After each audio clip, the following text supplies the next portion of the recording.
bonjour, je suis Marc Fitoussi, réalisateur, scénariste, et je viens cette année présenter mon nouveau long métrage intitulé Les Apparences, un thriller ou une comédie de mœurs avec Karine Viard et Benjamin Biolay dans les rôles principaux.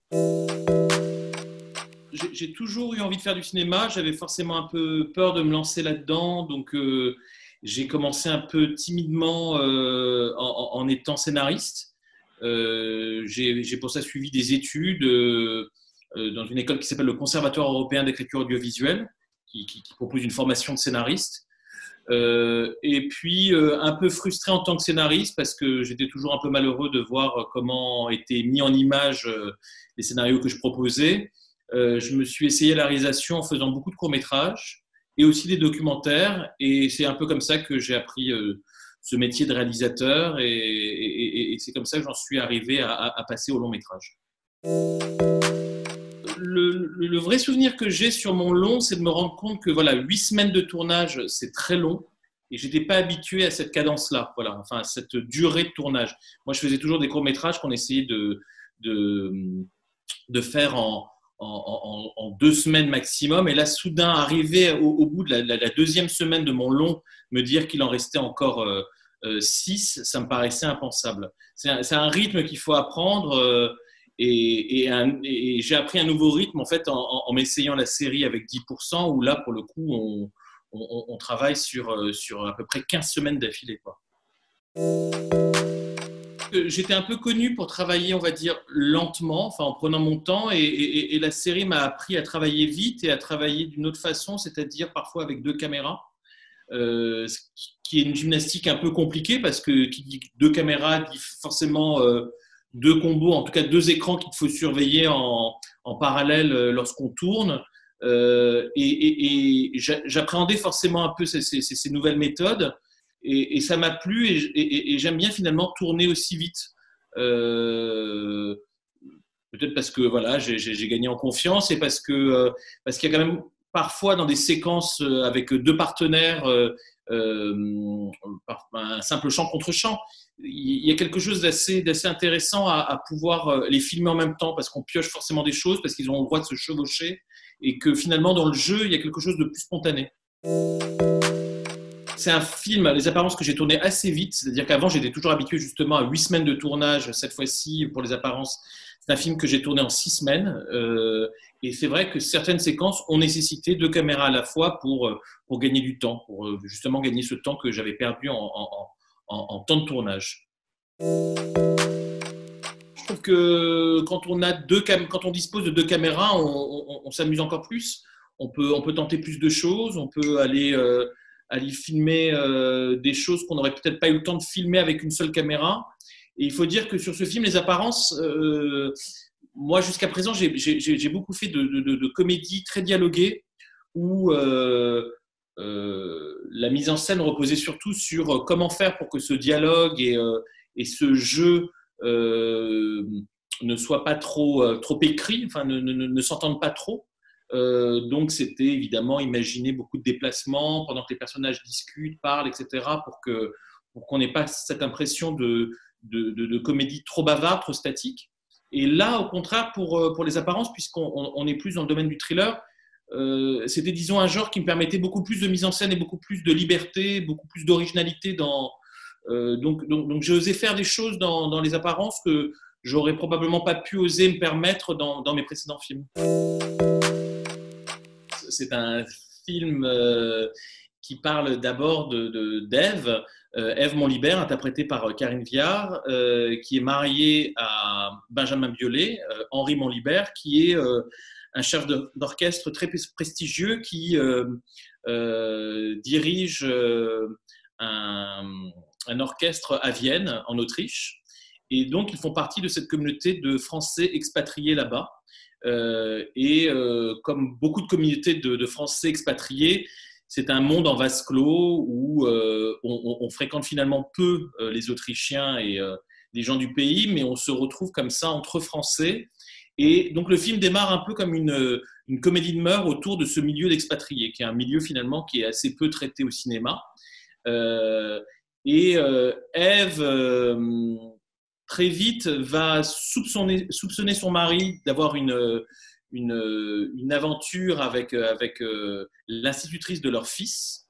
Et lorsque tout ça se confirme, va se mettre en tête de détruire cette relation et de récupérer son mari, euh, parce qu'elle tient à lui, évidemment, mais elle tient aussi à ce statut social, à ce rang qu'elle a obtenu grâce à ce mariage et grâce à son union avec cet homme si influent dans ce petit monde.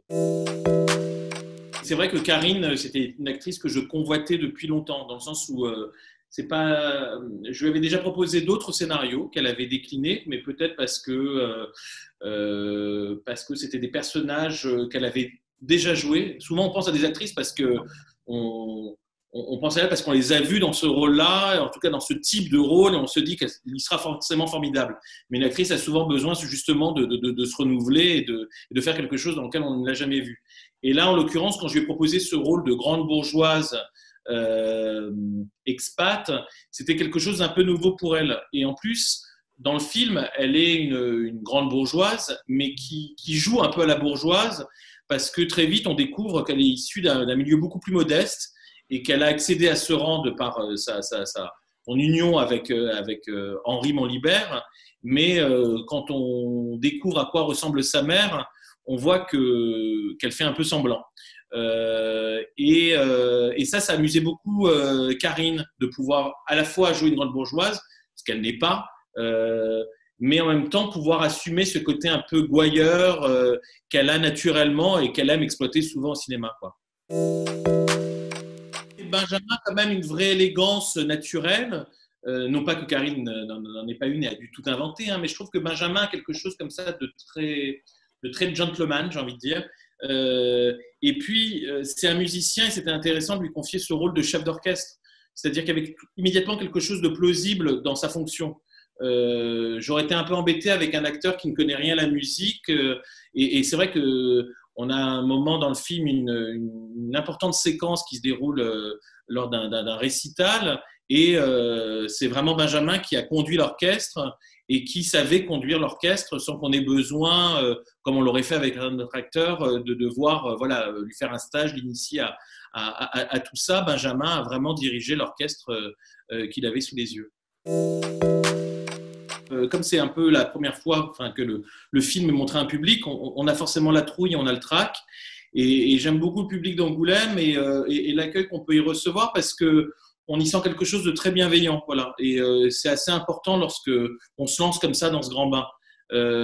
Donc moi, je sais que j'y vais la peur au ventre forcément, mais en même temps, en étant certain de pouvoir par la suite croiser des gens qui vont spontanément venir me parler pour me dire qu'ils ont aimé, pour me donner leurs impressions. Et il y a quelque chose comme ça d'assez bon enfant et qui est assez précieux et assez rare, voilà. Il a fallu tout réinventer dans le sens où le film était prévu pour le 29 avril dernier et que le film aurait dû être présenté dans un autre festival qui était le film policier de Beaune. Au début, quand le confinement a commencé, on nous disait encore que peut-être la date du 29 allait être maintenue parce qu'on ne savait pas combien de temps on allait être confiné. Bon, très vite, on a compris qu'il fallait oublier.